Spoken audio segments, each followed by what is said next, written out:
My son Marcus looked me dead in the eye and said, "Mom, don't sit in my chair. You're just a guest here now."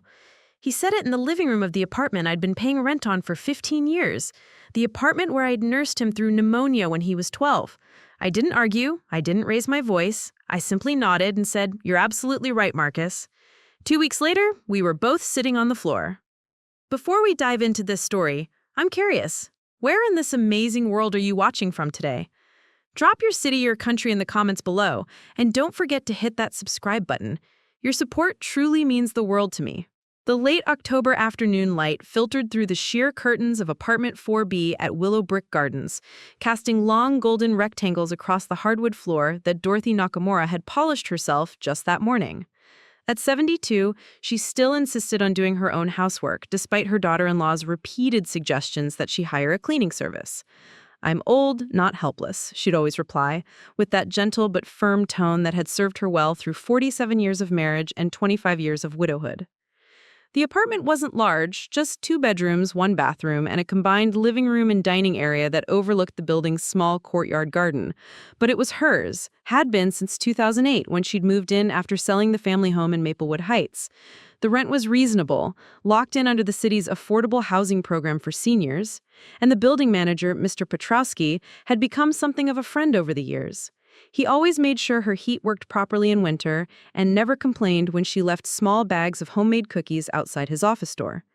Dorothy settled into her favorite spot in the entire apartment, a plush burgundy recliner positioned perfectly to catch the afternoon light while offering a clear view of both the television and the small garden outside.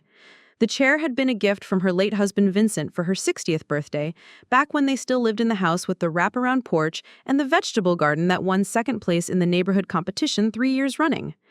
"For all those mystery novels you love," Vincent had said when the delivery men brought it in, grinning at her surprised expression, "now you can read in comfort and still keep an eye on me to make sure I'm not getting into trouble."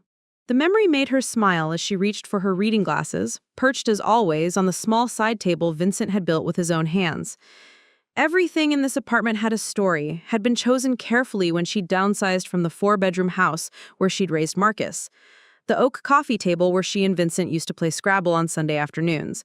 The framed photographs that chronicled 40 years of family gatherings, holidays, and quiet moments. The hand-knit throw blanket her mother had made, still soft despite being nearly 3 decades old. She opened her current book, a cozy mystery set in a small English village, and had barely read 2 pages when she heard the familiar sound of footsteps in the hallway outside. Heavy, deliberately loud footsteps that announced their owner's presence well before they reached the door. Dorothy glanced at the small clock on the mantelpiece. 5:47 p.m., right on schedule. The key turned in the lock with more force than necessary, followed by the sound of the door opening and immediately slamming shut. Dorothy winced slightly at the noise, knowing that Mrs. Chen next door was probably putting her infant granddaughter down for an evening nap around this time. "I'm home," Marcus called out, though his tone held none of the warmth one might expect from a son greeting his mother after a long day. Instead, it carried the weary irritation of someone announcing their arrival to a hotel front desk clerk. Marcus Nakamura appeared in the living room doorway a moment later, still wearing his dark gray suit from his job at Brennan & Associates, the mid-size accounting firm where he had worked for the past 8 years.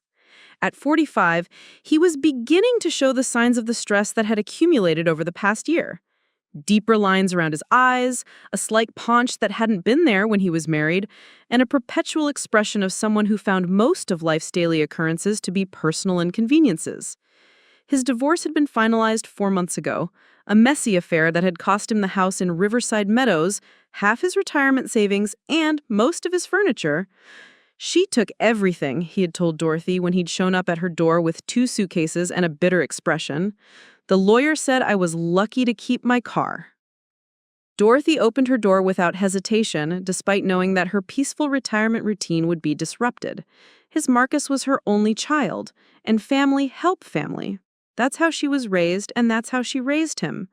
The second bedroom had been serving as her craft room and storage area anyway, filled mostly with quilting supplies and boxes of Vincent's belongings that she hadn't quite been able to sort through yet. "How was your day, sweetheart?" Dorothy asked, marking her place in the book with the silver bookmark Vincent had given her on their 20th anniversary.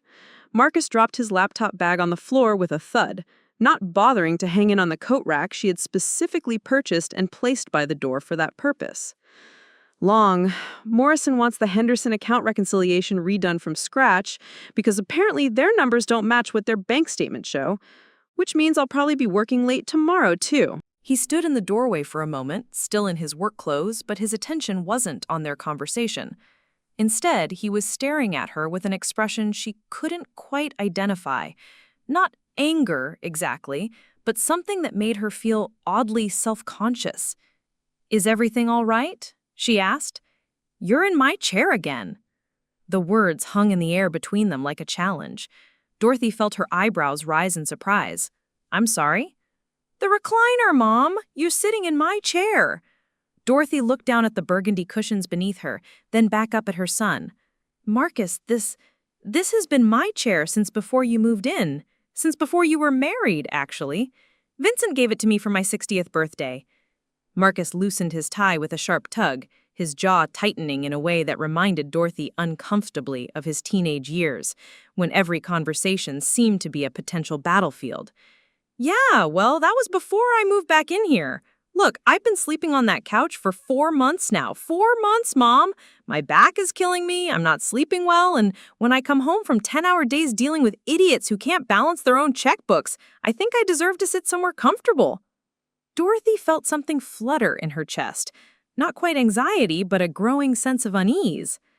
"I understand you're under a lot of stress, honey, but this chair has been my routine for years. I read here every afternoon and in the evenings after dinner. And when do you think I get home from work?" Marcus interrupted, his voice rising slightly. "In the evenings, after dinner, when you've had the entire day to sit wherever you want while I've been stuck in meetings with people who think a profit margin is a type of sandwich." He walked over to the kitchen counter and grabbed a beer from the refrigerator, popping it open with more force than necessary. The sound was sharp and final in the quiet apartment. "Besides," he continued, taking a long sip, "it's not like you bought the chair for this apartment. You brought it from the old house, right? So technically, it's not even supposed to be here." Dorothy felt her hands fold automatically in her lap, a gesture Vincent used to gently tease her about when she was processing something difficult. "Marcus, I don't understand what you're trying to say." "I'm saying that maybe we need to think about this living arrangement a little more practically. I mean, I'm contributing financially here. I give you $400 a month for rent and utilities." The words hit Dorothy like a small shock. $400. She'd never asked him for rent money. When he'd first moved in, he'd insisted on contributing despite her protest that he should save every penny for a security deposit on his own place.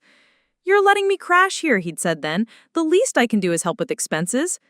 But somehow, over the past 4 months, those voluntary contributions had transformed in his mind into rent payments, and rent payments apparently came with certain expectations about territorial rights. "I've never asked you for rent, Marcus. You insisted on helping with expenses, but this is still my home." Marcus set his beer down on the coffee table without using a coaster, something Dorothy noticed but didn't comment on. "Besides," he continued, taking a long sip, "it's not like you bought the chair for this apartment. You brought it from the old house, right? So technically, it's not even supposed to be here." Dorothy felt her hands fold automatically in her lap, a gesture Vincent used to gently tease her about when she was processing something difficult. "Marcus, I don't understand what you're trying to say." "I'm saying that maybe we need to think about this living arrangement a little more practically. I mean, I'm contributing financially here. I give you $400 a month for rent and utilities." Dorothy stared at her son, this man she had given birth to, raised, supported through college, celebrated when his marriage fell apart, and comforted when his marriage fell apart.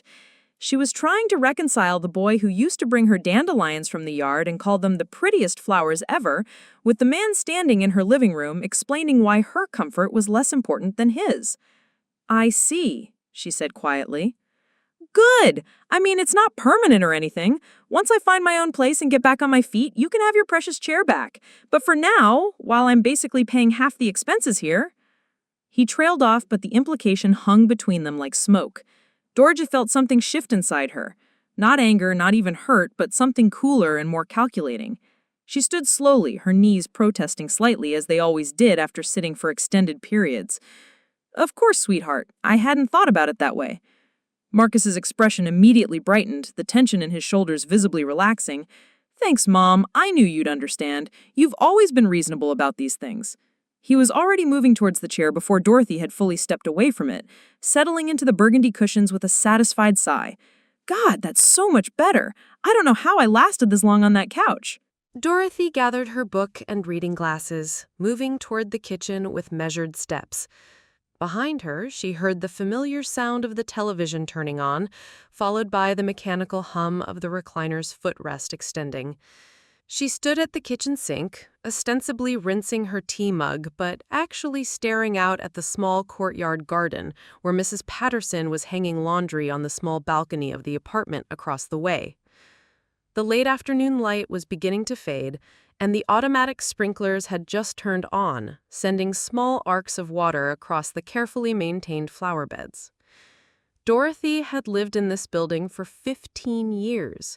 She knew every neighbor by name, had attended building meetings about maintenance assessments and parking assignments, had organized the annual holiday potluck dinner in the community room downstairs. She'd paid her rent on time every month, had never received a noise complaint or caused any problems for the management company. This was her home, her sanctuary, the place she'd rebuilt her life after Vincent died. And now her own son was making her feel like a guest in it. She dried the mug with a dish towel that had been a wedding gift 35 years ago, then placed it carefully in the cabinet.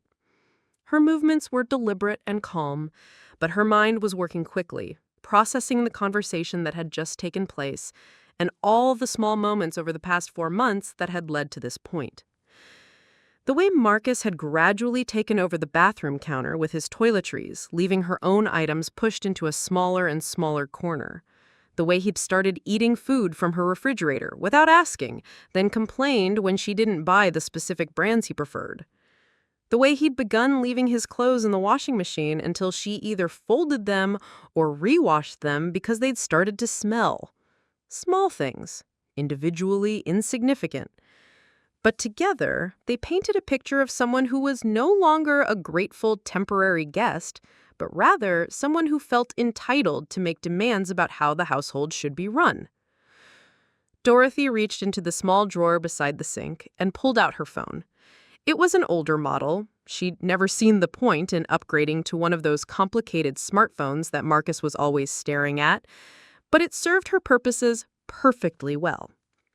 She scrolled through her contacts until she found the number she was looking for, then stepped out onto the small balcony attached to the kitchen. The evening air was cool, but not uncomfortable, and the sounds of the courtyard, children playing, someone practicing piano, the distant hum of traffic provided a gentle background soundtrack. The phone rang twice before someone answered. Valley Storage Solutions, this is Amanda. How can I help you today? Dorothy took a breath, surprised by how steady her voice sounded. Hello, Amanda.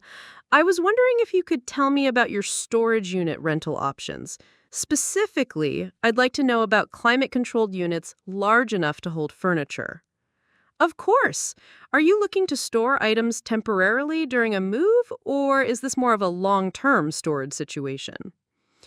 Dorothy glanced back through the kitchen doorway toward the living room, where she could see Marcus's legs stretched out in her recliner, still wearing his work shoes on the footrest, despite her having asked him to take them off multiple times.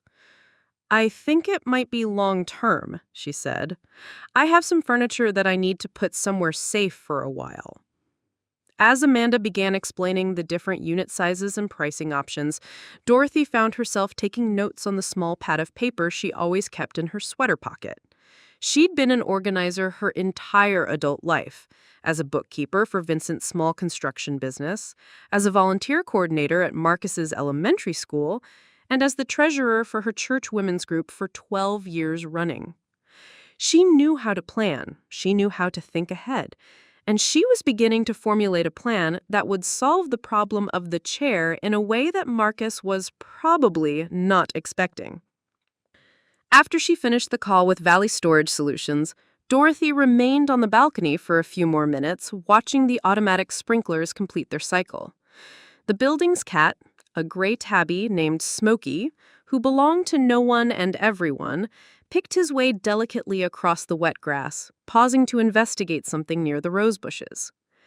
When she went back inside, Marcus had changed into sweatpants and a t-shirt and was channel surfing with the volume turned up loud enough that she could clearly hear it from the kitchen.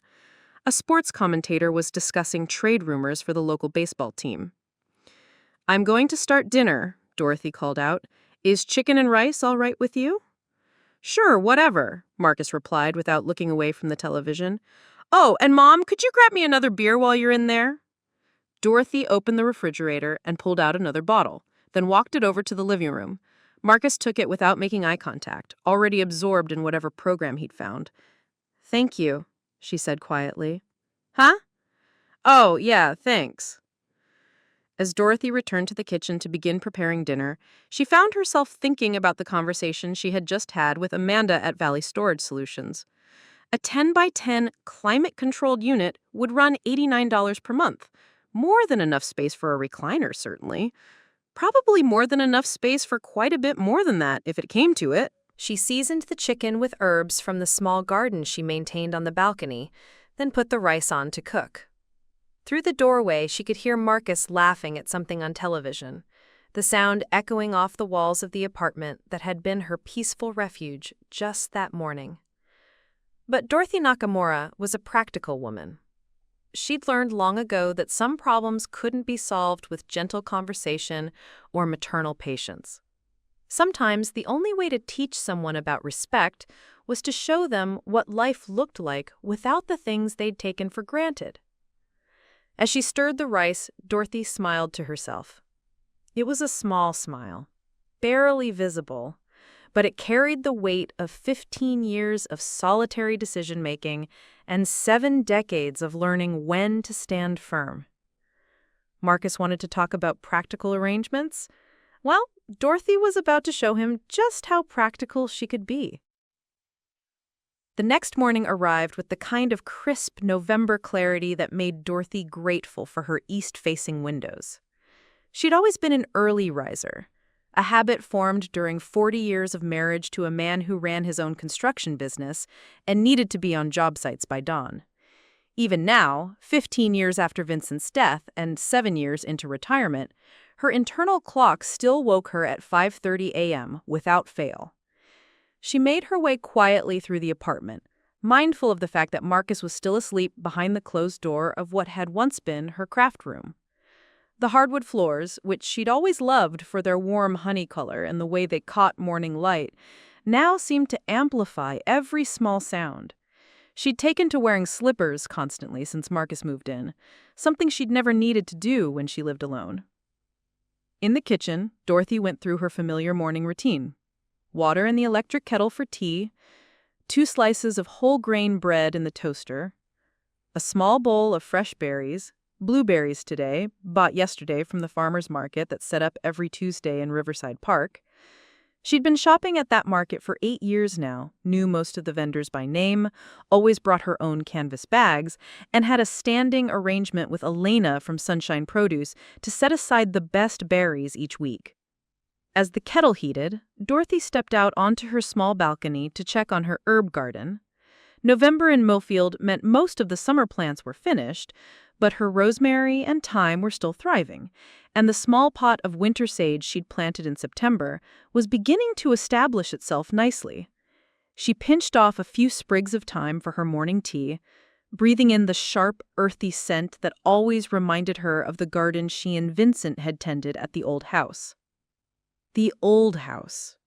Dorothy paused, time still between her fingers, as she often did when memories of Maplewood Heights surfaced unexpectedly.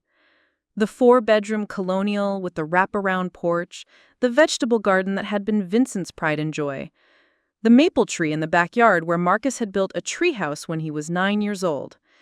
They'd been happy there, the 3 of them, until Marcus left for college, and it became just the 2 of them.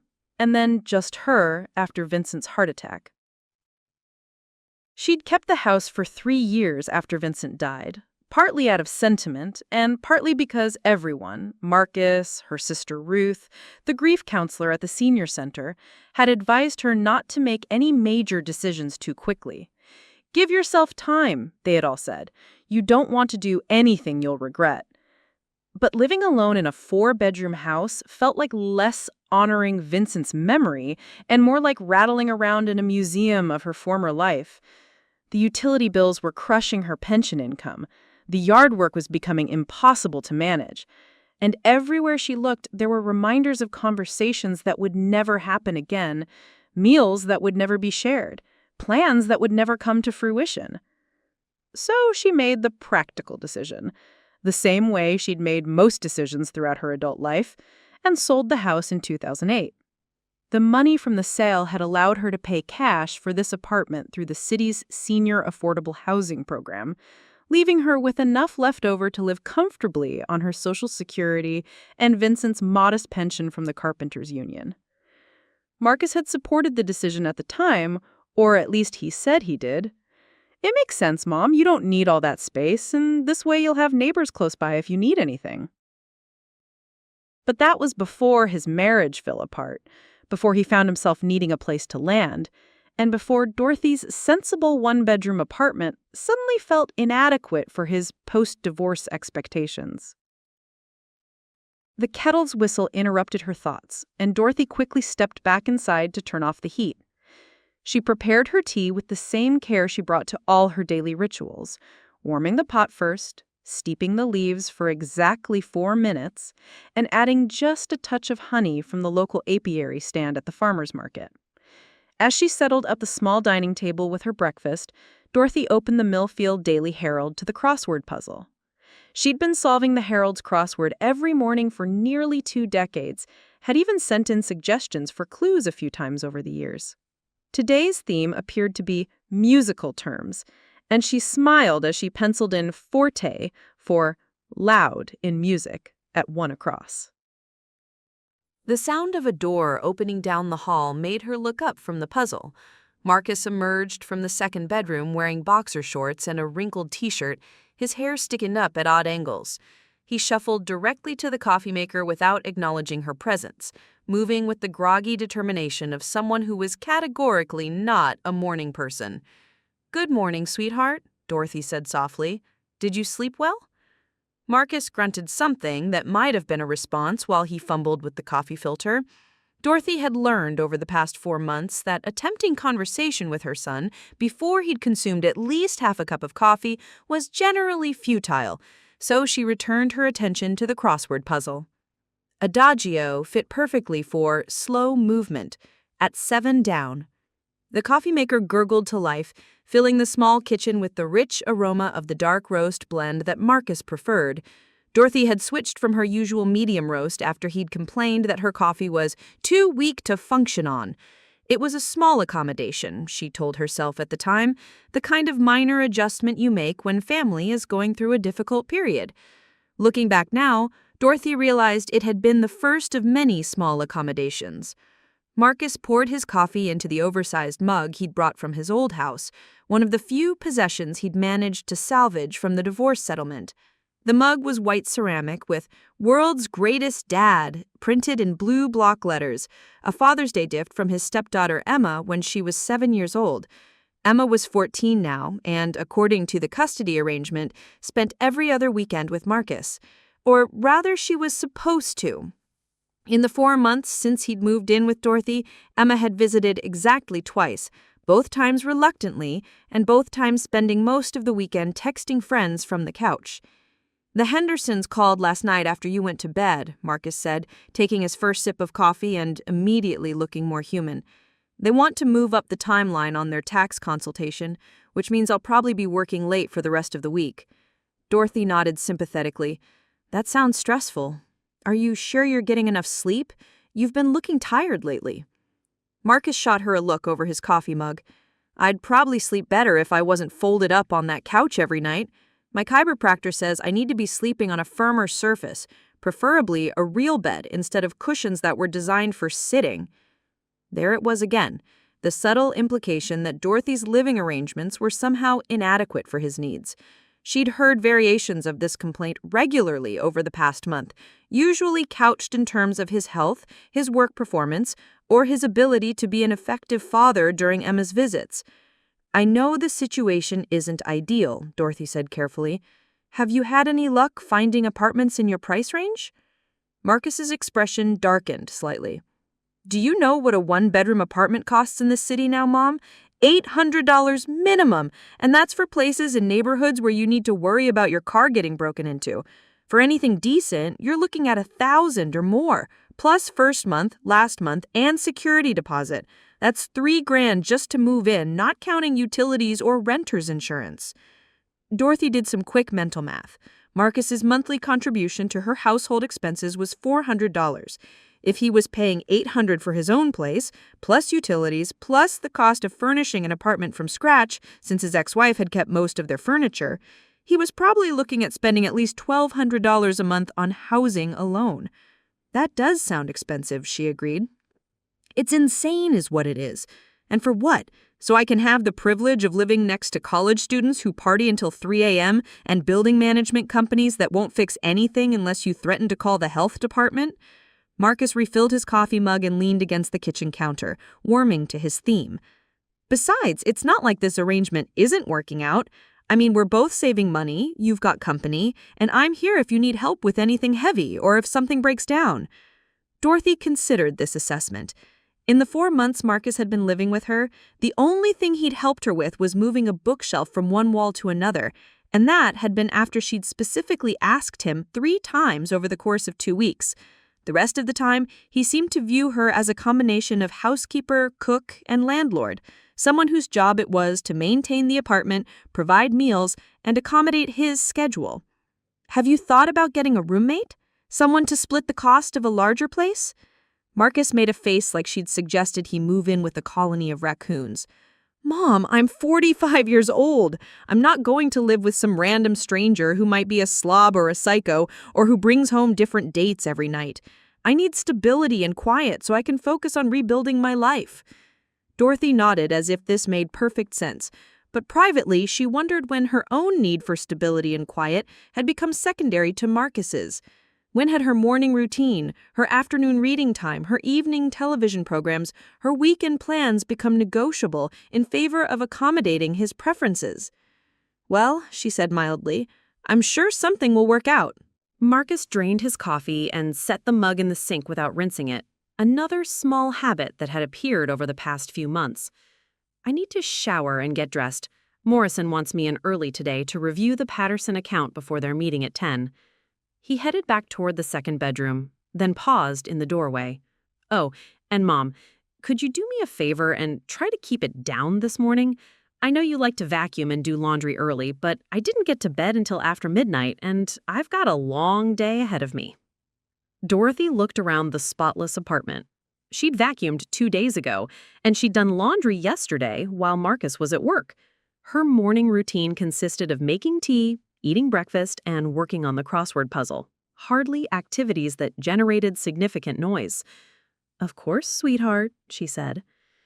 After Marcus disappeared into the bathroom and she heard the shower turn on, Dorothy sat quietly at the dining table, staring at the half-completed crossword puzzle without really seeing it. The apartment felt smaller, somehow, when Marcus was in it, as if his presence expanded to fill more space than his physical body actually occupied. She thought about the conversation she'd had with Valley Storage the evening before and about the plan that had been taking shape in her mind as she'd fallen asleep. Dorothy had always been a methodical person, someone who thought through problems carefully before taking action. It was a trait that had served her well during Vincent's illness when she'd had to navigate insurance companies and Medicare and treatment options while also managing his business and keeping their household running. Now, as she listened to Marcus singing off-key in the shower, something from a classic rock song that had been popular when he was in high school, she began to consider the various practical aspects of her emerging plan. First, she would need to catalog exactly which pieces of furniture in the apartment were truly essential for basic living and which could be considered luxuries. The recliner obviously fell into the luxury category, but so did the dining room table, since the kitchen counter had 2 stools that could serve for meals. The coffee table in the living room was decorative rather than functional. The bookshelf could be replaced with a few simple shelves mounted on the wall. Second, she would need to determine the logistics of moving items to storage without Marcus noticing. This would require careful timing and possibly some assistance, though she'd have to be strategic about who she asked for help. Her neighbor, Mrs. Patterson, had a son who owned a pickup truck, and Dorothy had helped her with grocery shopping several times over the past year when Mrs. Patterson's arthritis was particularly bad. Third, she would need to consider the financial aspects.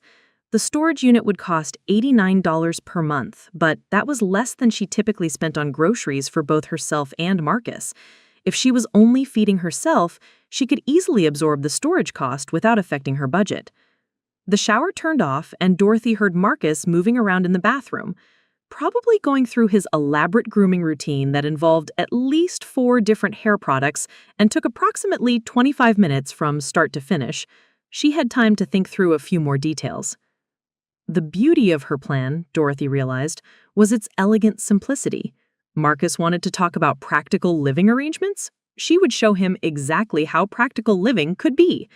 He wanted to treat her apartment like a hotel where he paid rent in exchange for services. She would provide accommodations that matched his financial contribution exactly. $400 a month for a shared living space in Millfield was actually quite reasonable, Dorothy calculated.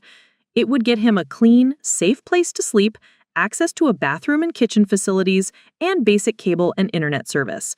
What it wouldn't get him was luxury amenities like comfortable seating, decorative items, or furniture that existed purely for convenience rather than necessity.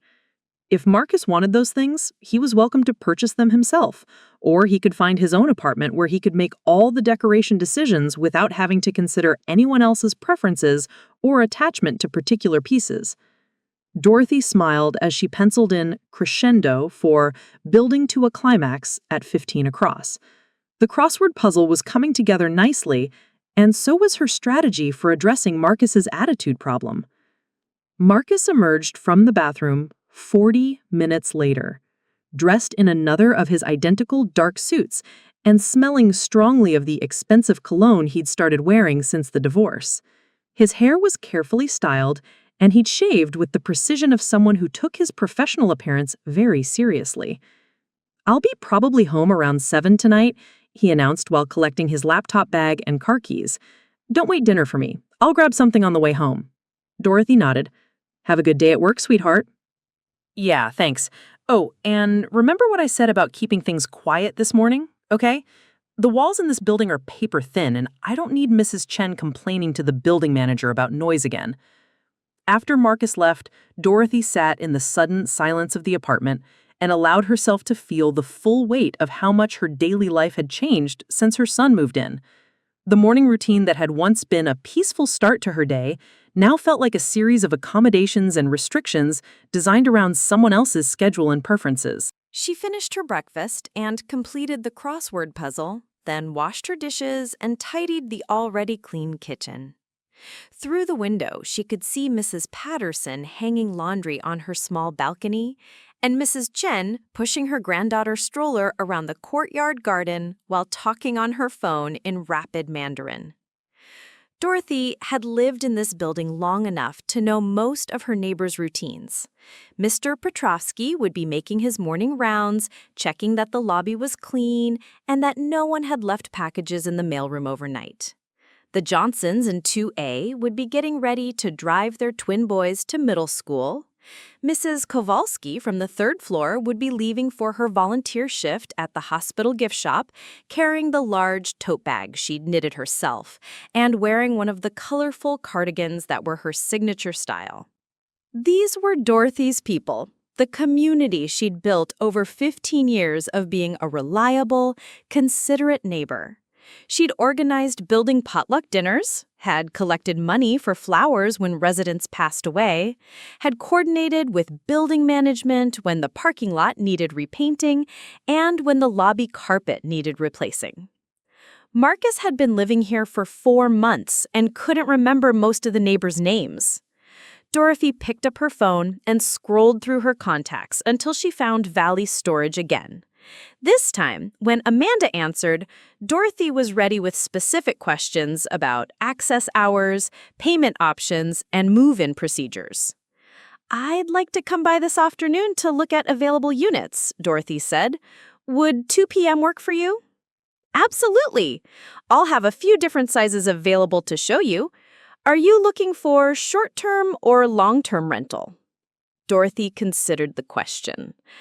I think it might be long-term, possibly indefinite. After she hung up, Dorothy made a list on the small notepad she kept on the kitchen counter. Items that could go into storage immediately without being missed: the recliner, the coffee table, the decorative lamp from the living room, the dining room table and chairs, most of the books from the bookshelf, the extra blankets and pillows from the hall closet.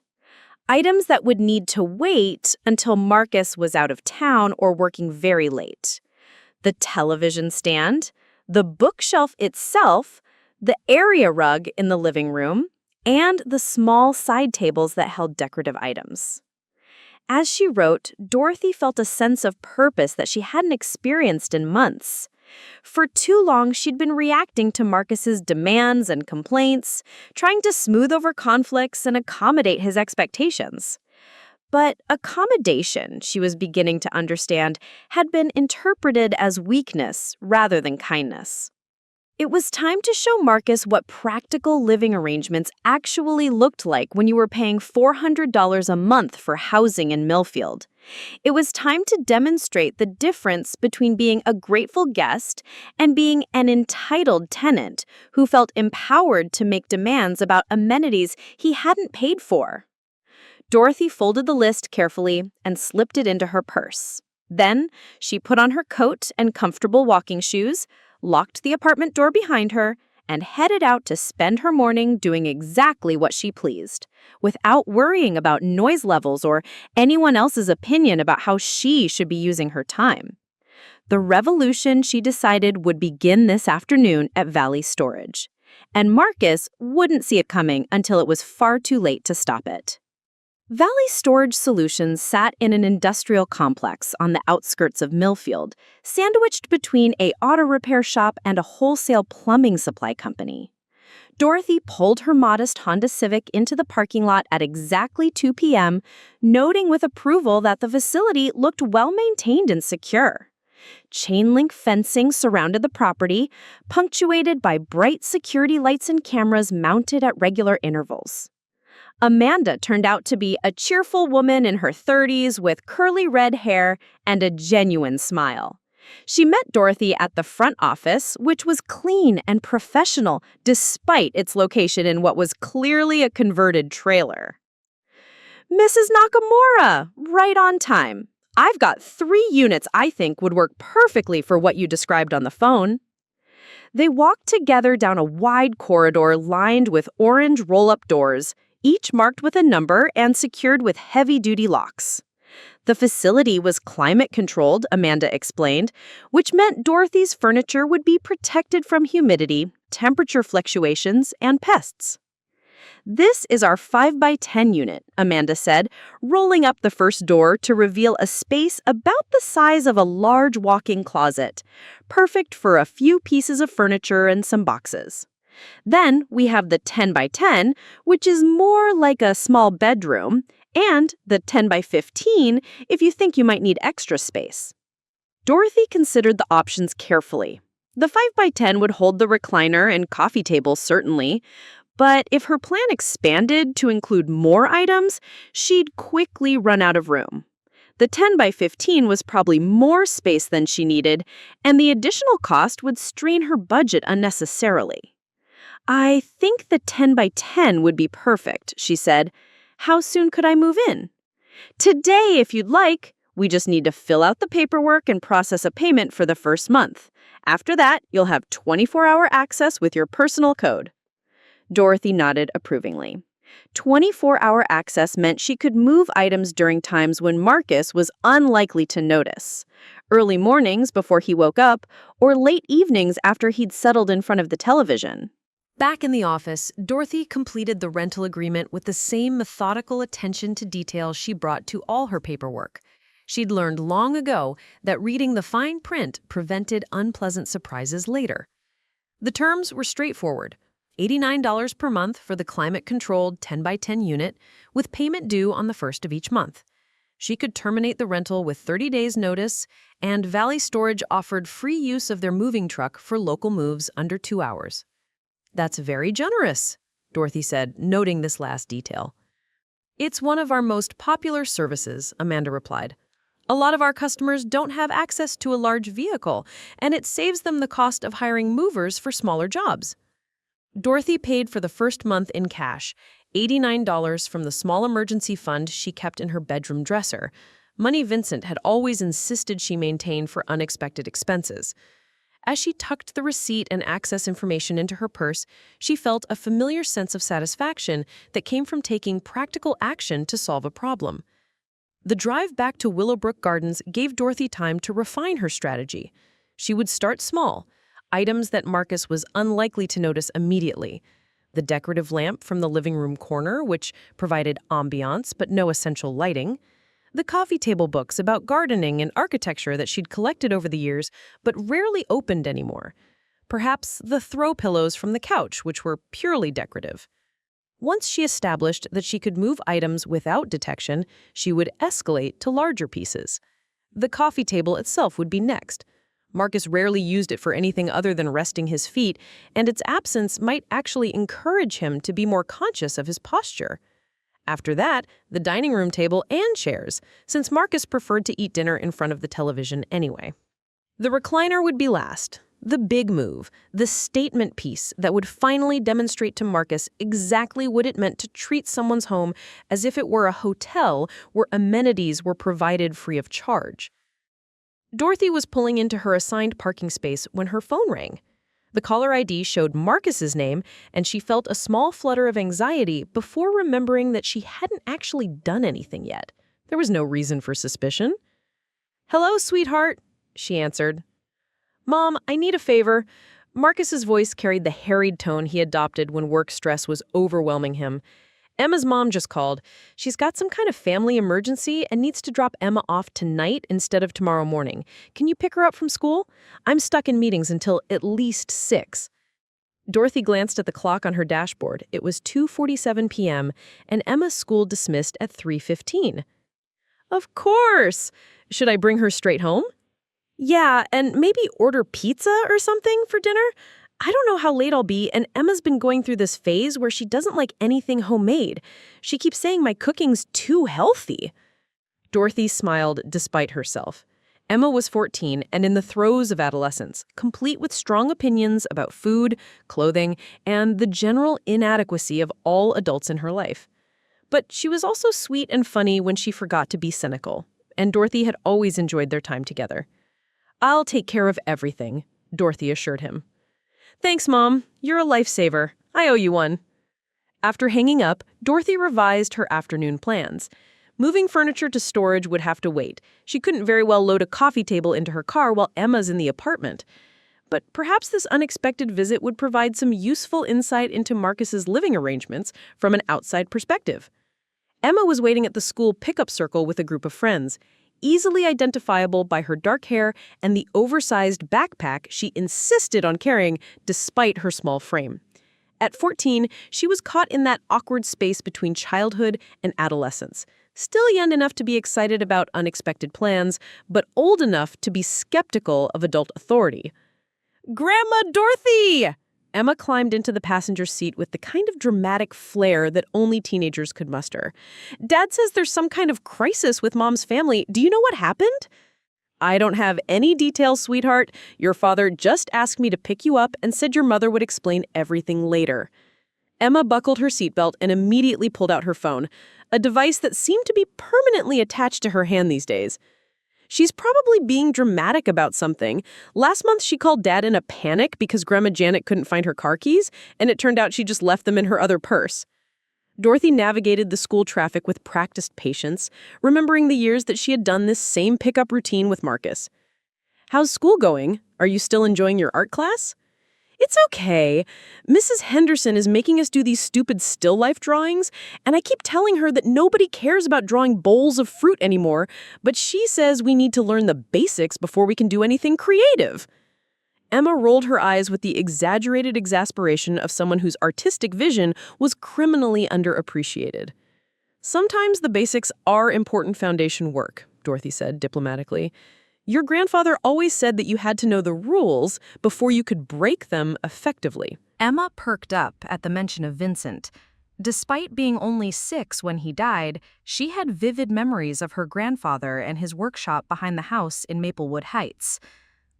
"Remember how Grandpa used to let me help him sand wood? And he always said I had good hands for detail work?" "I remember.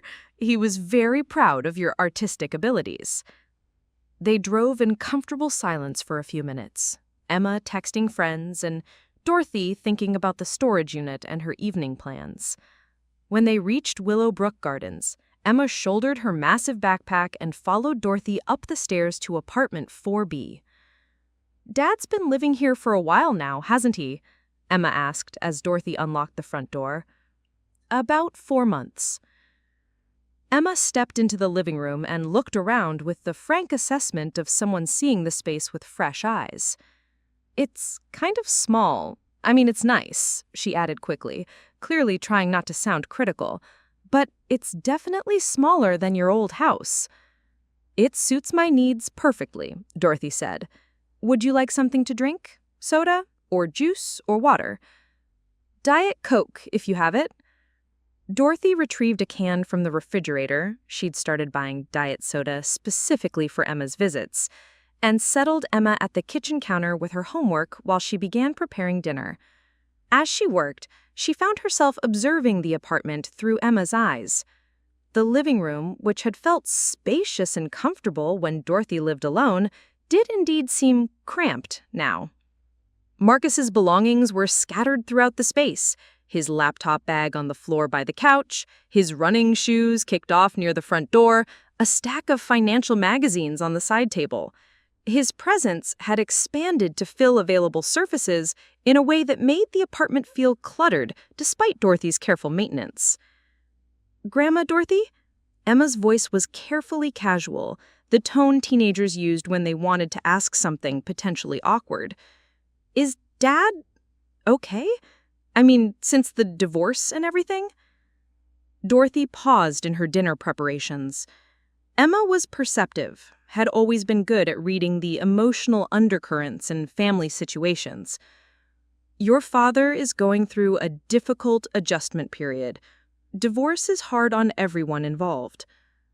He seems kind of angry a lot. Not at me," Emma added quickly. "Just angry in general. Like everything annoys him." This was an astute observation from a 14-year-old, and Dorothy wondered how much Emma had picked up on during her visits. People sometimes get frustrated when they feel like their lives aren't going the way they planned. Emma nodded thoughtfully, then returned her attention to her algebra homework, but Dorothy could see that the conversation had confirmed something the girl had been thinking about for a while. At 6:30, Dorothy ordered pizza from Romano's, a family-owned place that had been in Millfield for 30 years and made what Emma declared to be an acceptable pepperoni pizza. They ate dinner at the kitchen counter, Emma chattering about school drama and her plans for a summer art camp she hoped to attend. Marcus arrived home at 7:45, looking frazzled and carrying his laptop bag and a stack of files that suggested he planned to continue working after dinner. "Sorry, I'm so late," he announced, dropping his belongings on the living room floor. "The Henderson meeting ran over, and then Morrison decided we needed to review the Patterson projections again before tomorrow's presentation." He kissed Emma on the top of her head and grabbed a slice of pizza from the box on the counter. "How was school, kiddo?" "Fine. Boring. The usual." Emma was scrolling through something on her phone while she ate, a habit that would have earned Marcus a lecture about family dinner etiquette when he was her age. "Did you finish your homework?" "Most of it. I still have to read a chapter for English, but I can do that before bed." Marcus nodded absently, already distracted by his phone. Dorothy watched the interaction with interest, noting how little actual communication was taking place despite the appearance of normal family conversation. After dinner, Emma claimed the couch for her homework, spreading her books and notebooks across the cushions in the organized chaos that seemed to be her preferred study method. Marcus retreated to the recliner with his laptop, ostensibly working but frequently distracted by whatever was on television. Dorothy cleaned up the dinner dishes and then settled at the kitchen table with a cup of tea and a mystery novel she'd been trying to finish for the past week. The domestic scene was pleasant on the surface, but she found herself paying attention to the small dynamics playing out in the living room. Marcus had turned the television volume up louder than Dorothy normally preferred, claiming he needed background noise to concentrate on his work. When Emma asked him to turn it down because it was interfering with her ability to focus on reading, he responded with mild irritation. "You've got headphones, don't you? Just use those if you need quiet." "I can't read with music playing, Dad. It's distracting." "Well, I need to get this work done, and I can't concentrate in complete silence. Maybe you could read in the other room." The other room was Dorothy's bedroom, since the second bedroom was now Marcus's space and off-limits during Emma's visits. Dorothy found herself feeling indignant on Emma's behalf. The girl had arrived first, had spread her homework across the couch in a reasonable expectation of being able to study, and was now being displaced because her father couldn't be bothered to adjust his own preferences. "Emma, you're welcome to use the dining room table if you'd like more quiet," Dorothy offered. "Thanks, Grandma Dorothy." Emma gathered her materials with the resigned efficiency of someone accustomed to accommodating other people's needs. As Emma resettled herself at the dining room table, Dorothy noticed Marcus's expression. Instead of looking grateful that his mother had solved the problem, he looked faintly annoyed, as if Dorothy's intervention was somehow an implicit criticism of his parenting. "She could have just used headphones," he muttered, not quite under his breath. Dorothy bit back her response and returned to her book. But the exchange had crystallized something that had been bothering her for weeks. Marcus had become accustomed to having his preferences take priority in every situation, and he'd begun to view any suggestion or alternative as a challenge to his authority, rather than a helpful contribution to household harmony.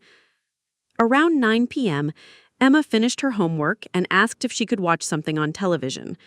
Marcus was still using the recliner and claimed he needed to continue working, but Dorothy could see that he was actually scrolling through social media on his laptop while a basketball game played in the background. "There's nothing good on anyway," Marcus said when Emma mentioned wanting to change the channel. "Why don't you just watch something on your phone?" Emma's face fell slightly, and Dorothy could see the disappointment the girl was trying to hide. It was Friday night, she was visiting her father, and she'd been relegated to watching videos alone on a small screen instead of sharing television time with family. "Emma, would you like to watch a movie in my room?" Dorothy offered. "I have that streaming service, and there's a good-sized TV in there." "That would be great. Thanks, Grandma Dorothy." As Emma headed toward the bedroom to set up their movie night, Dorothy caught Marcus's eye. "You're welcome to join us if you'd like." "Thanks, but I really do need to finish this work. Besides, Emma probably wants to watch some romantic comedy or something. Not really my thing." Dorothy nodded pleasantly, but inwardly she was cataloging yet another example of Marcus prioritizing his own comfort over his daughter's desire to spend time with him. The work he really needed to finish appeared to consist primarily of checking email and browsing news websites, activities that could easily have been postponed for a few hours of family time. She and Emma ended up watching a lighthearted adventure movie, sharing a bowl of popcorn and commentary about the plot holes and unrealistic special effects. Emma curled up against Dorothy's shoulder during the scary parts, and Dorothy was reminded of how much she enjoyed these quiet moments of connection with her granddaughter. Around 11 p.m., Emma fell asleep during the credits, and Dorothy gently woke her to send her to brush her teeth and get ready for bed. The second bedroom had a twin bed that Marcus had purchased specifically for Emma's visits, though he'd complained extensively about the cost and the hassle of assembling it. "Thanks for picking me up today," Emma said as Dorothy tucked her in. "And for dinner and the movie and everything." "You're very welcome, sweetheart. I always enjoy spending time with you." Emma was quiet for a moment, then asked, "Grandma Dorothy, do you think Dad is happy here? Living with you, I mean?" It was a perceptive question from a 14-year-old, and Dorothy chose her words carefully. "I think your father is going through a lot of changes right now, and change can be difficult, even when it's ultimately for the best. He seems different than he used to be, more grumpy, I guess, and he complains about stuff a lot more." Dorothy smoothed the blanket around Emma's shoulders. Sometimes when people are dealing with stress, they forget to appreciate the good things in their lives, but that doesn't mean the good things aren't there. Emma nodded thoughtfully. "I just want him to be happy, but I also want him to be nicer, like he used to be." After Emma fell asleep, Dorothy returned to the living room to find Marcus still in the recliner, now watching a late-night talk show with the volume at a level that would have made conversation impossible if anyone had been trying to talk to him. "Emma's settled for the night," Dorothy reported. "Good. Thanks for handling bedtime. I wanted to finish reviewing these quarterly reports." Dorothy glanced at Marcus's laptop screen, which was displaying a sports website rather than any financial documents, but she simply nodded and began her own bedtime routine, turning off lights and checking that the front door was locked. As she prepared for sleep, Dorothy reflected on the evening's interactions. Emma's visit had provided a valuable outside perspective on the living arrangement, confirming Dorothy's growing sense that Marcus's behavior was becoming increasingly entitled and inconsiderate. More importantly, it had shown her that Marcus's attitude was affecting his relationship with his daughter. Emma was clearly feeling the impact of her father's general irritability and self-centeredness, and I suspect her visits would become less frequent if the pattern continued. Dorothy had been making accommodations for Marcus's needs and preferences for 4 months, telling herself that it was temporary, that he was going through a difficult time, that family helped family during periods of crisis. But tonight had made it clear that her accommodations weren't helping Marcus become more stable and independent. They were enabling him to become more demanding and less considerate of others. As she settled into bed, Dorothy's resolve crystallized. Marcus wanted to treat her apartment like a hotel, where his comfort took priority over everyone else's needs, where his preferences determined how shared spaces were used, where his mother and daughter were expected to accommodate his schedule and mood. It was time to show him exactly what kind of accommodations $400 a month could reasonably be expected to purchase. The storage unit was rented, the plan was formed, and tomorrow, while Marcus was at work and Emma was at her mother's house, Dorothy would begin the process of creating living arrangements that truly reflected the practical realities of the situation. Marcus had made it clear that he viewed her kindness as weakness and her generosity as entitlement. Tomorrow, Dorothy would begin showing him the difference between being a gracious host and being a pushover. The revolution would be quiet, methodical, and completely legal. And by the time Marcus realized what was happening, it would be far too late to stop it. Saturday morning arrived gray and drizzling, the kind of November weather that made Dorothy grateful for her warm apartment and the steady rhythm of rain against the windows.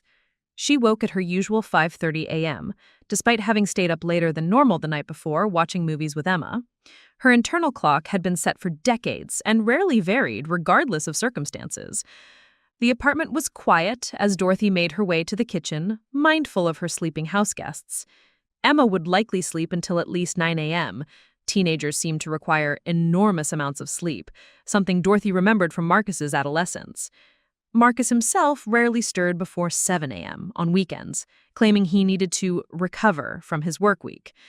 Dorothy went through her morning routine with extra care to minimize noise. She used the electric kettle instead of the stovetop, chose herbal tea instead of her usual morning blend that required more vigorous steeping, and decided to skip her usual toast in favor of a quiet breakfast of yogurt and berries. As she saddled at the kitchen table with her tea and the Saturday crossword puzzle, Dorothy found herself reflecting on the previous evening's interactions. Emma's visit had been illuminating in ways Dorothy hadn't anticipated. Seeing Marcus interact with his daughter had provided a clear window into how his attitude had shifted over the past 4 months. The Marcus who had moved in with Dorothy in July had been defeated, grateful, and apologetic about imposing on her space. He'd been careful to clean up after himself, had asked permission before making changes to anything, and repeatedly expressed appreciation for her willingness to help him during a difficult time. The Marcus who had displaced Emma from the couch last night was entitled, dismissive, and seemingly oblivious to how his behavior affected others. Somewhere along the way, Dorothy's kindness had been reinterpreted as obligation, and her accommodations had become expectations. Dorothy worked through the crossword with methodical precision, but her mind kept returning to a conversation she'd had with her sister Ruth 3 weeks ago. Ruth lived in Portland now, had moved there after her husband retired from the railroad, and they spoke on the phone every Sunday afternoon. "How's Marcus adjusting?" Ruth had asked during their most recent call. "He's settling in," Dorothy had replied, choosing her words carefully.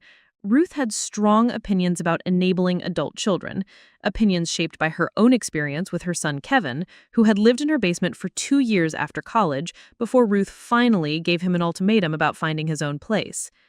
"That's good to hear. I was worried he might take advantage of your generous nature." Dorothy had defected the comment at the time, making non-committal noises about family obligations and temporary arrangements, but Ruth's words had lodged themselves in her mind, surfacing at odd moments over the past few weeks. Now, sitting in her quiet kitchen while rain drummed against the windows, Dorothy allowed herself to examine Ruth's concern honestly. Was Marcus taking advantage of her generous nature? And if so, what was her responsibility in addressing that dynamic? Dorothy had always prided herself on being a practical woman, someone who faced problems directly rather than hoping they would resolve themselves. When Vincent had been diagnosed with heart disease, she hadn't wasted time on denial or wishing thinking. She'd researched treatment options, reorganized her finances to accommodate medical expenses, and made the lifestyle changes necessary to support his health as long as possible. When Vincent died and she'd found herself alone in a house that had become too large and expensive to maintain, she hadn't clung to sentiment or familiar routines. She'd evaluated her resources, researched her options, and made the practical decision to downsize to an apartment that better suited her needs and budget. Now she was facing another situation that required practical assessment and decisive action. Marcus's behavior had reached a point where it was affecting not only Dorothy's comfort in her own home, but also his relationship with Emma. The current arrangement wasn't helping Marcus become more independent and self-sufficient. It was enabling him to become more dependent and demanding. Dorothy finished the crossword puzzle and moved to the living room, settling carefully on the couch to avoid waking Marcus, who was still asleep in the recliner.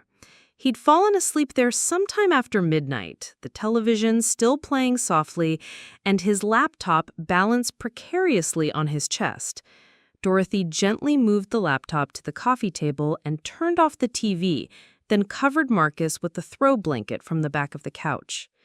Looking at her 45-year-old son sleeping in her chair, Dorothy felt a complex mix of emotions. Love, certainly, that would never change regardless of circumstances, but also frustration, disappointment, and a growing sense that her attempts to help had somehow gone astray. Marcus looked older when he slept, the stress lines around his eyes more pronounced, his face carrying the weight of accumulated disappointments.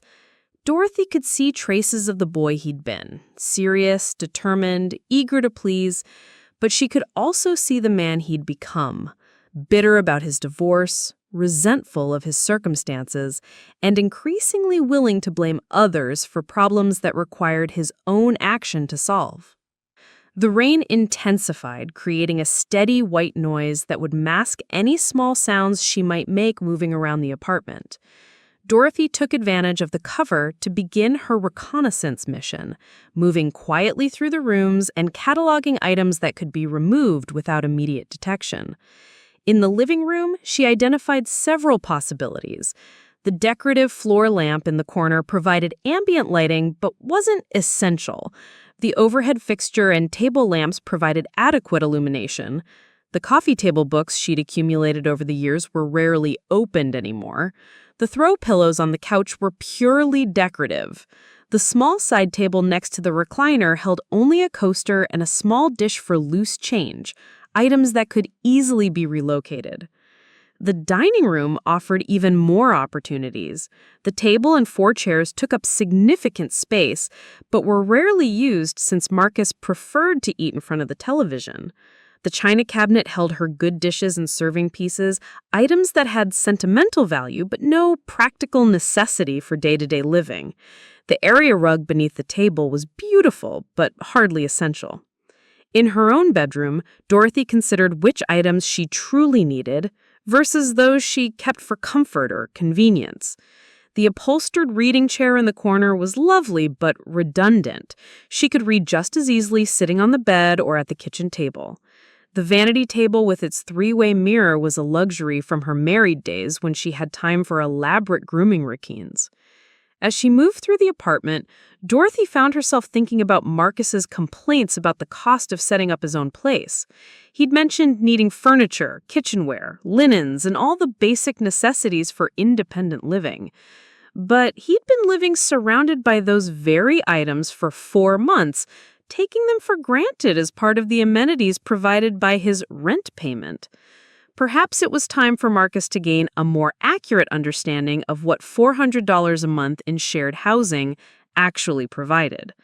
Most roommate situations Dorothy was aware of involved splitting costs for a shared space with minimal furnishings, a couch, perhaps a table, basic kitchen implements. Luxury items like recliners, decorative elements, and fully stocked kitchens were typically the responsibility of individual tenants. Dorothy returned to the kitchen and made herself a second cup of tea, this time adding a touch of honey from the local apiary. Through the window, she could see Mrs. Patterson on her covered balcony, tending to the plants she'd moved inside for the winter. Mrs. Patterson had lived in the building for 12 years and had mentioned several times how much she appreciated having quiet, considerate neighbors. Dorothy wondered what Mrs. Patterson thought of Marcus. His music was often too loud, he frequently slammed doors, and he'd taken to using the building's shared laundry room during peak hours when other residents were trying to complete their own washing. Small inconsiderations, perhaps, but they added up to create an impression of someone who didn't fully grasp the concept of communal living.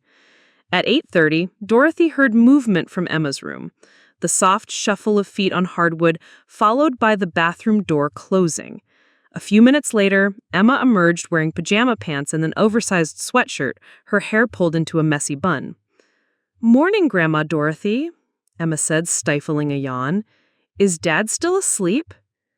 Dorothy glanced toward the living room where Marcus remained motionless in the recliner. "He is. Would you like some breakfast?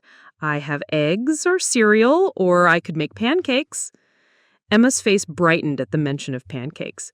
Pancakes would be amazing, but only if it's not too much trouble. No trouble at all. I enjoy cooking for people who appreciate it. As Dorothy gathered ingredients for pancakes, Emma settled at the kitchen counter with a glass of orange juice. "Grandma Dorothy, can I ask you something kind of personal?" "Of course, sweetheart." "Do you like having Dad live here? I mean, I know you love him and everything, but do you actually like the arrangement?" It was a perceptive question from a 14-year-old, and Dorothy considered her answer carefully while she measured flour and baking powder. Your father is going through a difficult time, and family helps family during difficult times. But I'll admit that some aspects of the arrangement have been more challenging than I anticipated. Emma nodded thoughtfully. He's different than he used to be. More, I don't know how to explain it. Self-centered, maybe? Like last night when he wouldn't let me watch TV? That wasn't like the Dad I remember from before the divorce. Dorothy mixed the pancake batter with steady strokes, giving herself time to choose her words. Sometimes when people are dealing with stress and disappointment, they become so focused on their own problems that they forget to consider how their behavior affects others. Is that what happened to him? I think that might be part of it, yes. Emma was quiet for a moment, watching Dorothy pour batter onto the hot griddle. Do you think he'll get better? I mean, back to how he used to be? I hope so. But sometimes people need to experience consequences before they realize that their behavior needs to change. What kind of consequences? Dorothy flipped the first batch of pancakes, noting with satisfaction that they were golden brown and evenly cooked. Well, for example, if someone takes other people's kindness for granted, they might find that kindness becomes less available to them. Emma considered this. Like if someone is rude to their friends all the time, eventually their friends might not want to spend time with them anymore. Exactly like that. They ate breakfast together in comfortable conversation, Emma chattering about her plans for the weekend and her ongoing drama with friends at school. Marcus continued to sleep in the recliner, apparently undisturbed by the sounds of cooking and conversation from the kitchen. At 10 a.m., Emma's mother called to arrange pickup. The family emergency had been resolved. Grandma Janet had indeed misplaced her car keys again, but this time she'd also forgotten where she'd parked the car, leading to several hours of searching downtown Melfield before finding it in a parking garage 2 blocks from where she'd thought she'd left it. "I should be there in about an hour," Emma's mother said when Dorothy answered the phone. "Is Emma ready?" "She's getting dressed now. Take your time. We're not in any hurry." After Emma left with her mother, the apartment felt noticeably quieter. Marcus had finally woken up around 10:30, complaining about a stiff neck from sleeping in the chair, and wondering aloud why no one had bothered to wake him up to go to bed properly. "You looked comfortable, and I didn't want to disturb you," Dorothy had replied mildly. "Well, next time just wake me up. I can't afford to spend the weekend dealing with back problems on top of everything else." Marcus retreated to his room to shower and change, emerging an hour later dressed in jeans and a polo shirt. He announced that he was meeting some college friends for lunch and wouldn't be home until late afternoon. "We're going to watch the game at Riley's Sports Bar and probably grab dinner somewhere after. Don't wait up for me." After Marcus left, Dorothy found herself alone in the apartment for the first time in weeks. The silence felt profound after months of accommodating Marcus's schedule, his noise level, his constant presence. She moved through the room slowly, reacquainting herself with the peaceful atmosphere she almost forgotten existed. This was her home. These were her belongings, accumulated over decades of marriage and years of careful curation after Vincent's death. The furniture told the story of her life. The dining room set purchased for their first apartment as newlyweds, the recliner that had been Vincent's gift for her 60th birthday, the bookshelf built by Vincent's own hands to hold her growing collection of mystery novels. Marcus had been living surrounded by her history, her memories, her carefully chosen possessions, and had somehow convinced himself that his monthly contribution gave him the right to dictate how those possessions should be used. Dorothy made herself a cup of tea and settled at the kitchen table with a legal pad and pen. It was time to create a detailed plan for the furniture removal operation.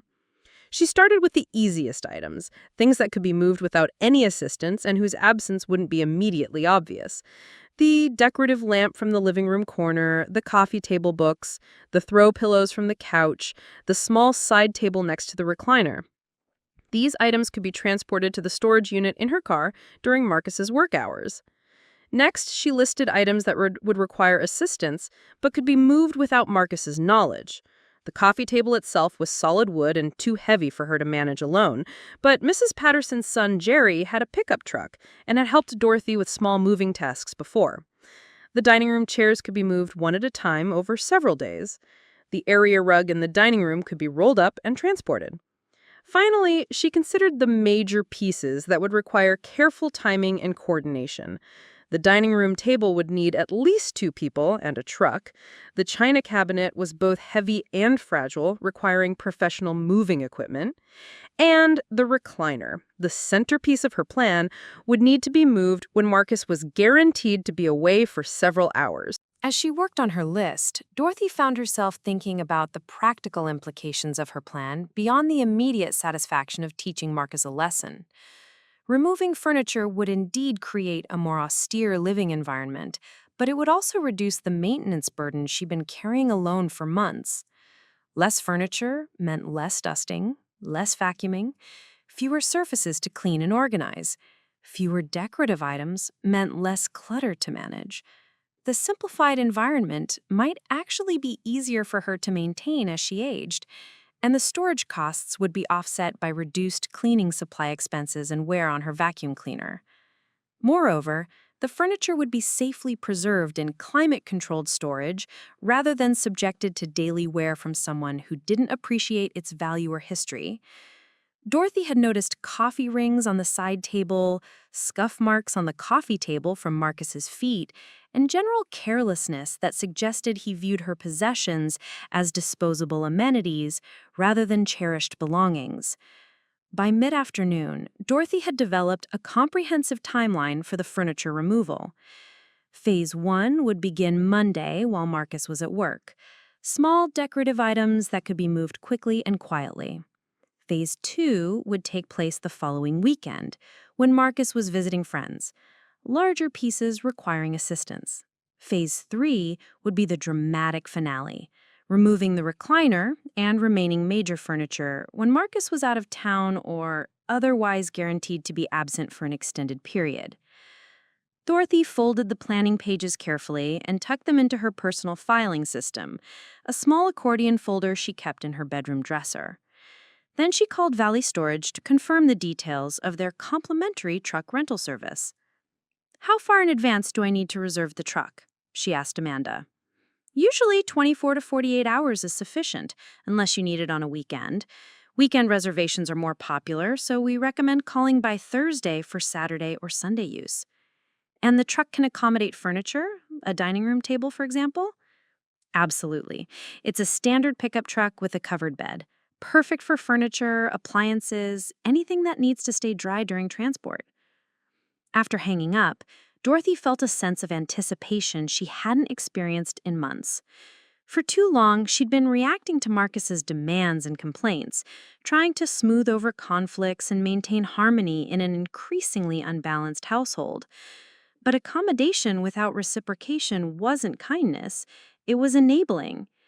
Marcus had made it clear through his words and actions that he viewed her apartment as his territory, her furniture as his amenities, and her efforts to maintain the household as services he was purchasing with his monthly contribution.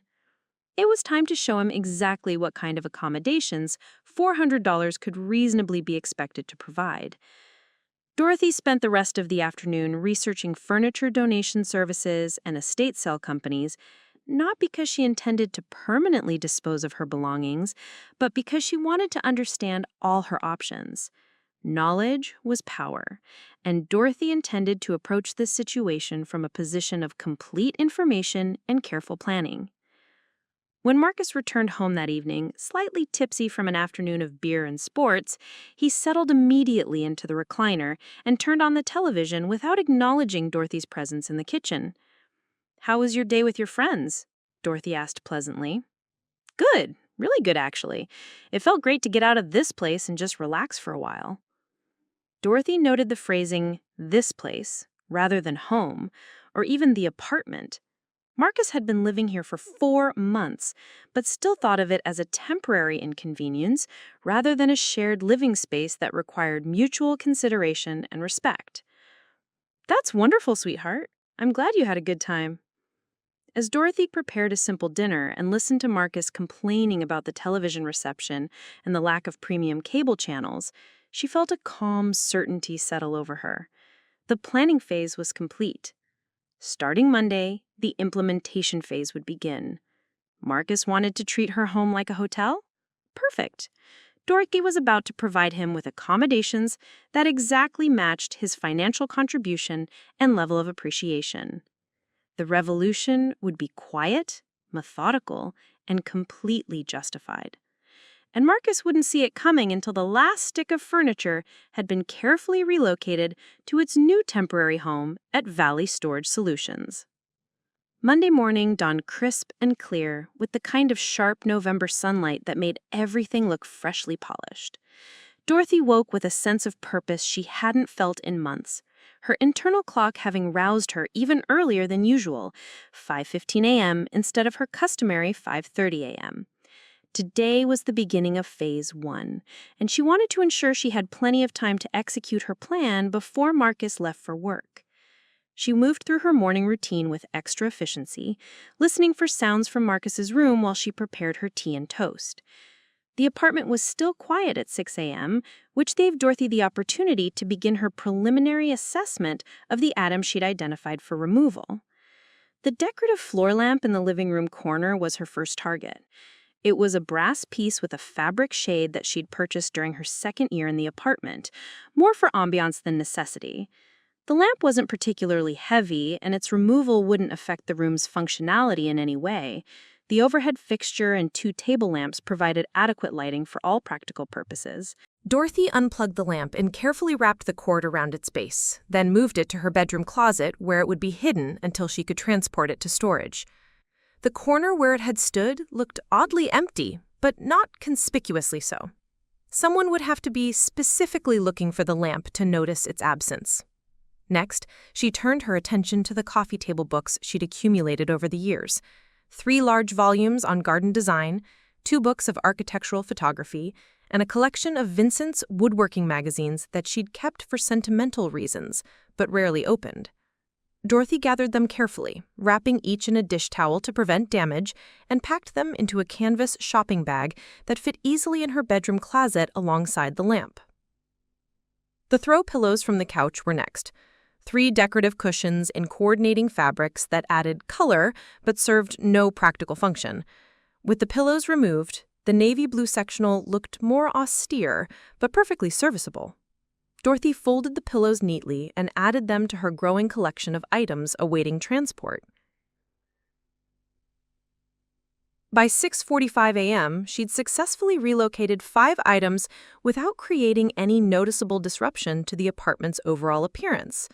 The changes were subtle enough that someone would need to be paying close attention to spot them, and Dorothy knew from 4 months of observation that Marcus rarely noticed details about his surroundings unless they directly affected his comfort. At 7 a.m., Dorothy heard Marcus's alarm clock buzzing through the bedroom door, followed by the familiar sounds of her son beginning his weekday routine. She quickly returned to the kitchen and settled at the table with her crossword puzzle, projecting an image of normal morning activity. Marcus emerged 20 minutes later, already dressed for work but looking harried and slightly irritated. "Coffee smells good," he said, though his tone suggested this was more complaint than compliment. "Did you make it stronger today? Yesterday's batch was barely caffeinated." "I use the same amount as always," Dorothy replied mildly, not looking up from her puzzle. "Perhaps you're developing a tolerance?" Marcus poured his coffee into the oversized world's greatest dad mug and took an experimental sip. "Still seems weak to me. Maybe we should try a different brand, something with more kick." Dorothy penciled in patience for virtue often tested at 12 across, and made a mental note to add coffee preferences to the growing list of ways Marcus felt entitled to dictate household choices. "I'll look into it," she said. "Thanks. Oh, and I'll probably be working late again tonight. Morrison scheduled another client dinner, which means I won't be home until at least 9. Don't wait dinner for me." "Of course not, sweetheart. Have a good day at work." After Marcus left, Dorothy waited 15 minutes to ensure he hadn't forgotten something and wouldn't be returning unexpectedly. Then she retrieved her car keys and began the first transport run to Valley Storage. The drive to the storage facility took 12 minutes in Monday morning traffic, and Dorothy found herself appreciating the industrial neighborhood's lack of residential foot traffic. No one was likely to notice or remember a 72-year-old woman loading a few items into a storage unit, and the security cameras were positioned to monitor the entrance and exits rather than individual units. Amanda was working the front desk again and greeted Dorothy with professional friendliness. "Mrs. Nakamura, ready to move some items in today?" "Just a few things to start with." "I understand you offer use of a dolly for moving larger pieces?" "Absolutely. There's one at the end of each corridor, and you're welcome to use it as long as you need. Your unit is 47B, just down this hallway and to the right." Unit 47B was exactly as Dorothy remembered, clean, dry, and spacious enough for her needs. She made 3 trips from her car, moving efficiently but without rushing. The lamp, books, and pillows fit easily into one corner of the unit, leaving plenty of space for the additional items she planned to relocate over the coming days. Back at the apartment by 9:30 a.m., Dorothy allowed herself a cup of celebratory tea and a moment of satisfaction. Phase 1 had begun successfully, and Marcus remained completely unaware that his living situation was about to become significantly less comfortable. The morning's success emboldened Dorothy to make her first strategic phone call. She scrolled through her contacts until she found Mrs. Patterson's number, then dialed with the confidence of someone asking a reasonable favor.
That sounds very manageable.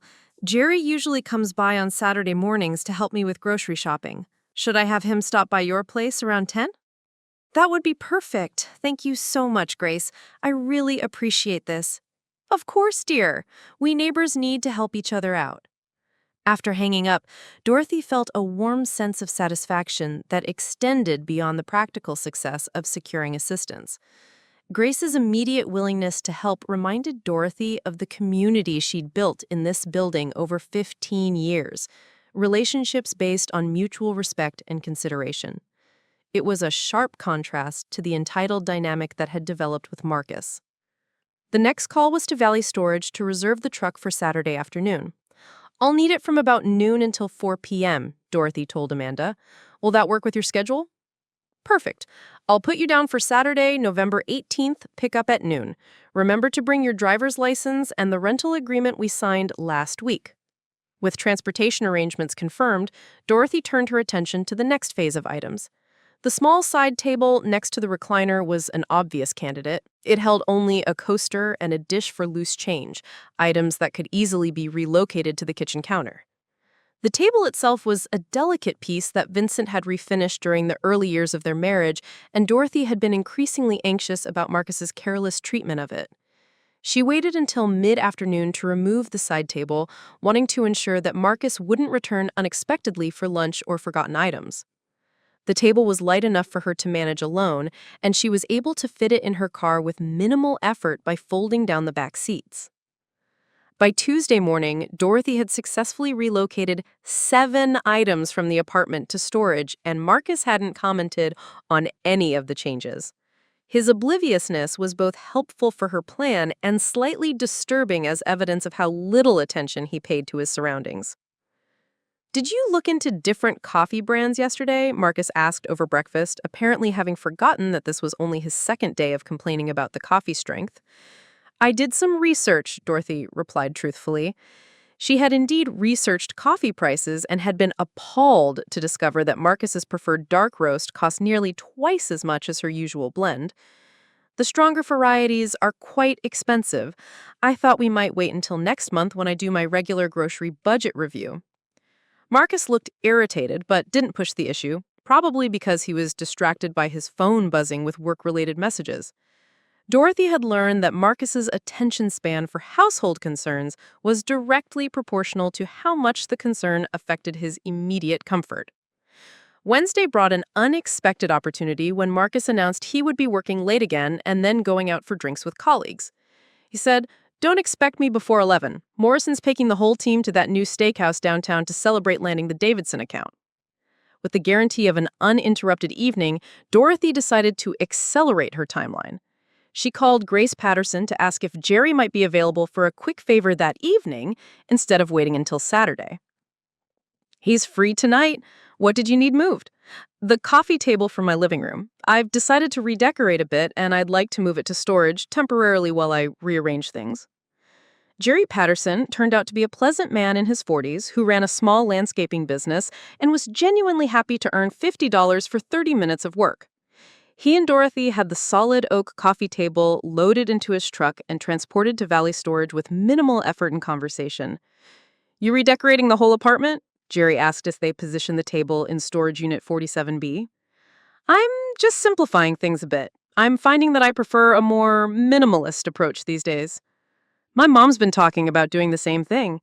Says she's tired of dusting so much furniture." After Jerry left, Dorothy stood in her living room and assessed the impact of the coffee table's removal. The space looked significantly more open, and the Navy sectional faced the TV without any barrier between them. It was actually a more practical arrangement for watching TV, though it eliminated the surface where Marcus typically rested his feet and left his various belongings. Dorothy smiled as she imagined Marcus's reaction to discovering his makeshift footrest had disappeared. Where would he put his evening beer? His work papers? His phone when he wasn't actively using it? These were minor inconveniences, certainly, but they would force him to be more conscious about his impact on shared spaces. Thursday morning brought Dorothy's most significant breakthrough yet. Marcus emerged from his room looking frustrated and holding his work clothes. "Mom, do you know what happened to my dry cleaning? I dropped off 3 shirts and 2 pairs of pants on Monday, and I can't find the receipt anywhere. I need those clothes for meetings this week." Dorothy looked up from her crossword puzzle with an expression of mild concern. "Did you check your car? Sometimes receipts fall out of pockets." "I've looked everywhere. This is exactly the kind of thing that happens when I don't have my own space to keep track of important stuff." Marcus's voice carried the aggrieved tone of someone who viewed this minor inconvenience as evidence of a larger injustice. "I'm sure the receipt will turn up," Dorothy said calmly. "In the meantime, don't you have other work clothes you can wear?" "That's not the point, Mom. The point is that I can't keep track of anything when I'm living out of suitcases and trying to organize my stuff in a bedroom that's barely bigger than a closet." Dorothy noted the implied criticism of her apartment's size and layout, areas over which she had no control and for which Marcus was paying substantially below market rate. "I understand your frustration, sweetheart. Have you had any luck finding apartments in your price range?" Marcus's expression darkened. "Do you know what I looked at yesterday during my lunch break? A 1-bedroom apartment for $900 a month that was smaller than this living room and had a kitchen you couldn't turn around in. And that was in the decent part of town. Anything affordable is either in a terrible neighborhood or has serious maintenance issues." The housing market is certainly challenging these days. It's insane. And meanwhile, I'm throwing away $400 a month on a temporary situation that's not really working for either of us. Dorothy set down her pen and looked at Marcus with genuine curiosity. "In what ways do you feel the arrangement isn't working?" "Well, for starters, I don't have any real privacy. The walls are thin, so I have to be conscious of noise levels all the time. I can't have friends over because there's no space for entertaining. I can't cook the foods I like because you don't keep the right ingredients. And I'm sleeping on a couch that's destroying my back." Each complaint struck Dorothy as either solvable through Marcus's own initiative or unreasonable given his financial contribution. The apartment's noise levels had never been an issue when she lived alone. The kitchen was fully equipped, and Marcus was welcome to purchase any ingredients he preferred. As for privacy and entertaining space, these were luxury amenities that typically require paying for one's own apartment. Those are all valid concerns, Dorothy said diplomatically. It sounds like finding your own place would definitely be the best solution for everyone. Yeah, but that's easier said than done when apartments cost $1,000 minimum and require $3,000 upfront just to move in.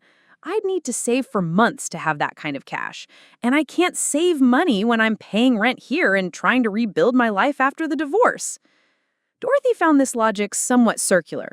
Marcus was complaining about paying rent while simultaneously arguing that he couldn't afford to pay rent elsewhere, but she simply nodded sympathetically and returned to her crossword puzzle. That afternoon, while Marcus was at work, Dorothy called her sister Ruth in Portland.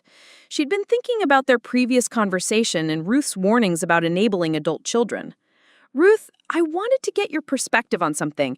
You remember when Kevin lived with you after college? How could I forget? 2 years of my life I'll never get back, Ruth replied with characteristic directness. What's going on with Marcus? Dorothy gave her sister a carefully edited summary of the living situation, focusing on Marcus's increasing demands and complaints, without going into detail about her storage plan. I'm starting to wonder if I'm helping him or enabling him. Oh, honey, you're definitely enabling him. Kevin did the exact same thing. Started out grateful and temporary, then gradually became entitled and permanent. They get comfortable, and comfortable people don't make changes.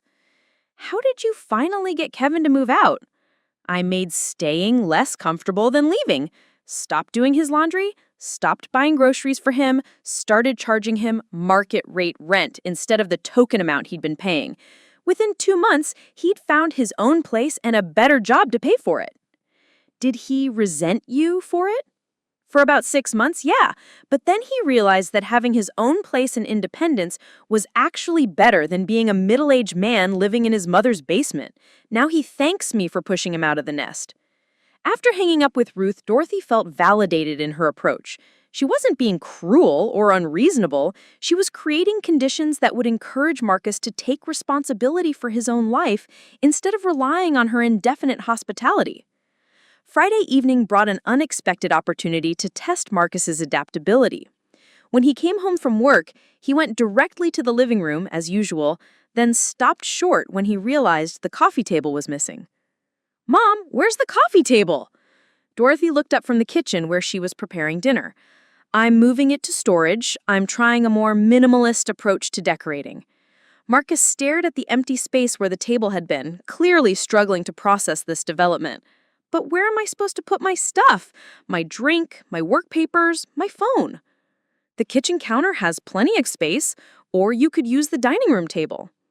The kitchen counter is where you prepare food, and the dining room table is all the way across the room.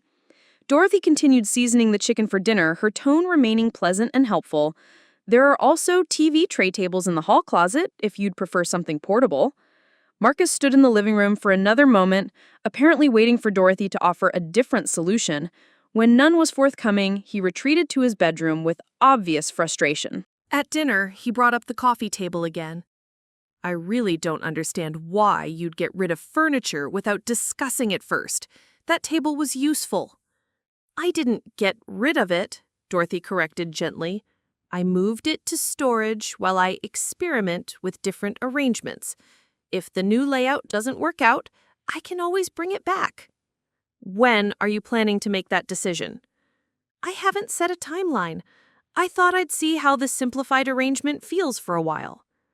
Marcus ate his dinner in silence, but Dorothy could see him glancing repeatedly toward the living room as if the coffee table might materialize through sheer force of will. That night, as Dorothy prepared for bed, she reflected on the week's progress. 7 items successfully relocated to storage, transportation arrangements confirmed for Saturday's larger moves, and Marcus finally beginning to notice that his living situation was becoming less accommodating. Phase 1 was complete. Phase 2 would begin tomorrow with Jerry's help, and by Sunday evening, Marcus would be living in accommodations that more accurately reflected his financial contribution to the household. Dorothy folded her clothes with the same methodical care she brought to all her tasks, then settled into bed with a sense of quiet satisfaction. For the first time in months, she felt like she was taking proactive steps to address a problem, instead of simply enduring it. Marcus wanted practical living arrangements. By this time next week, Dorothy would have provided him with the most practical arrangement of all, a clear demonstration of exactly what $400 a month could reasonably be expected to purchase in shared housing.